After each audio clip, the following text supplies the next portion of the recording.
Hello students, कैसे हैं आप सब लोग। आज हम पढ़ेंगे डॉक्टर फॉस्टस के बारे में, जो कि एक ड्रामा है जिसको क्रिस्टोफर मार्लो ने लिखा है। तो इसके हमने 3 पॉइंट्स को कवर किया है यहाँ पर। कैरेक्टरिस्टिक ऑफ डॉक्टर फॉस्टस, यानी कि डॉक्टर फॉस्टस का character, doctor Faustus as a tragedy, doctor Faustus as a tragedy हम किस तरीके से इसके नोट्स को लिख सकते हैं, और doctor Faustus as a medieval और रेनेसा हीरो, और एज अ मेडिवल और रेनेसा हीरो डॉक्टर फॉस्टस किस तरीके से लिखाएगा। तो अब यहाँ से हम स्टार्ट करेंगे इसके नोट्स को। Doctor Faustus is a drama written by Christopher Marlowe. Doctor Faustus जो ड्रामा है वो क्रिस्टोफर मार्लो के द्वारा लिखा गया है।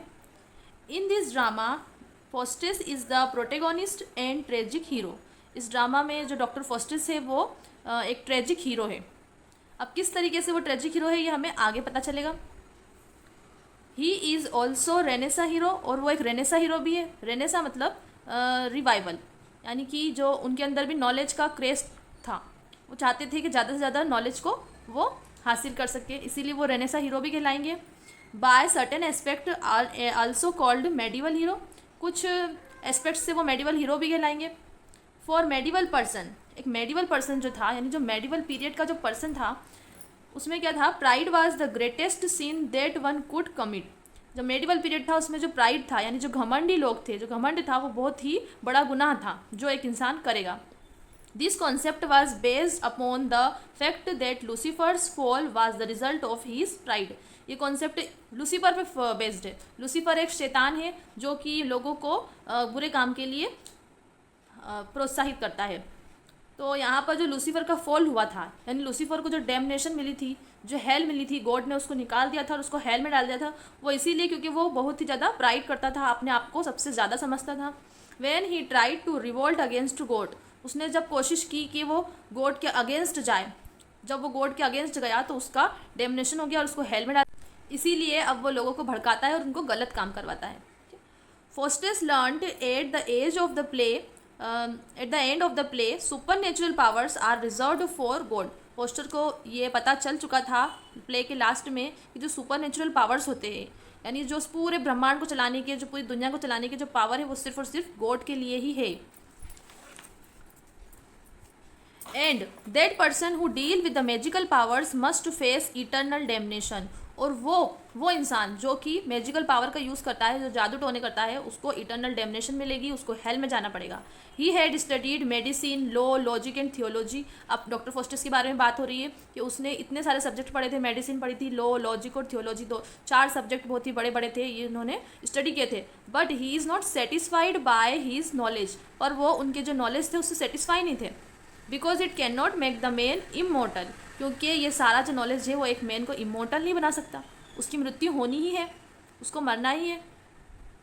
Faustus thought that the pact with the devil was the only way to fulfil his ambition.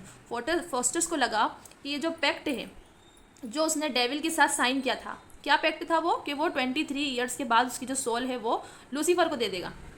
वही एक अकेला तरीका है जिससे उसके जो एम्बिशंस है वो पूरे हो सके, ऐसा फॉस्टेस को लगा। और फॉस्टेस क्या क्या चाहता था, फॉस्टेस के एम्बिशंस भी बहुत बड़े बड़े थे। He imagines piling up wealth from the 4 corners of the globe. वो चाहता था कि जो ग्लोब है उसके चारों कोनों से वो सारी वेल्थ, सारी दौलत ले आए। Reshaping the map of globe of Europe, और जो यूरोप है, यूरोप का जो नक्शा है उसको बदल दे। And gaining access to every scrap of knowledge, और सारा नॉलेज ले ले, सारा नॉलेज हासिल कर ले। He is an arrogant and self aggrandising man but his ambitions are so grand. वो एक एरोगेंट मैन था, पर उसके जो एम्बिशंस थे, यानी जो चाहता था करना, वो बहुत ही बड़ी बड़ी चीज़ें करना चाहता था।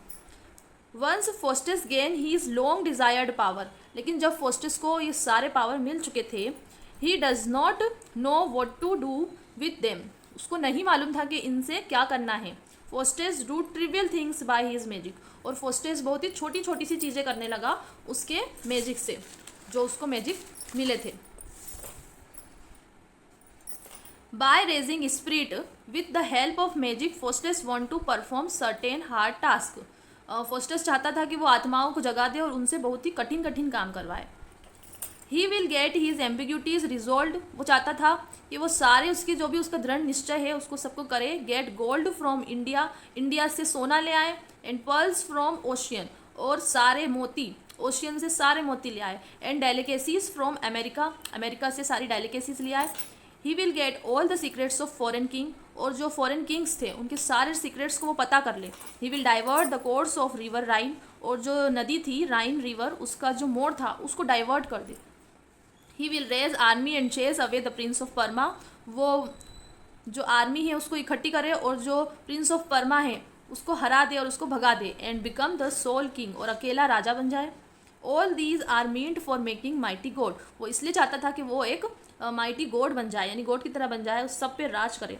But he forgot his ambition, पर वो सारी बातें उसकी जो थी उसके एम्बिशन से उसको भूल गया और वो छोटी मोटी चीज़ों में लग गया और उसने 23 साल निकाल दिए। फिर एट द एंड हम आखिरी में क्या देखते हैं, we see the Faustus to finally realise his mistake, उसको भी उसकी मिस्टेक को रियलाइज़ हो गई, एंड बेग्स फॉर रिपेंटेंस, और उसने फिर माफ़ी मांगी, भीख मांगी माफ़ी की उसने, ऑफ देयर फॉल्ट, उसकी गलती की वजह से। But it is too late for him, पर बहुत ही ज़्यादा लेट हो गया था ये उसके लिए। Doctor fosters drama can be called a tragedy, इसीलिए जो डॉक्टर फॉस्टर्स का ड्रामा है वो एक ट्रेजिडी कहलाता है, क्योंकि फिर वो मर गया था, यहाँ पर उसकी मृत्यु हो गई थी, उसकी डेथ हो गई थी, तो इसीलिए डॉक्टर फॉस्टर्स का ड्रामा ट्रेजिडी प्ले है, and doctor fosters is a tragic hero, और जो डॉक्टर फॉस्टर्स है वो ट्रेजिक हीरो कहलाते हैं। तो फ्रेंड ये थी डॉक्टर फॉस्टर्स का कैरेक्टर और doctor Faustus as a tragedy. अगर आपको डॉक्टर फॉस्टर्स की समरी चाहिए तो हमारे चैनल पर कमेंट करके ज़रूर बताएं, और अगर आपने सब्सक्राइब नहीं किया हो तो सब्सक्राइब कीजिए। Thank you.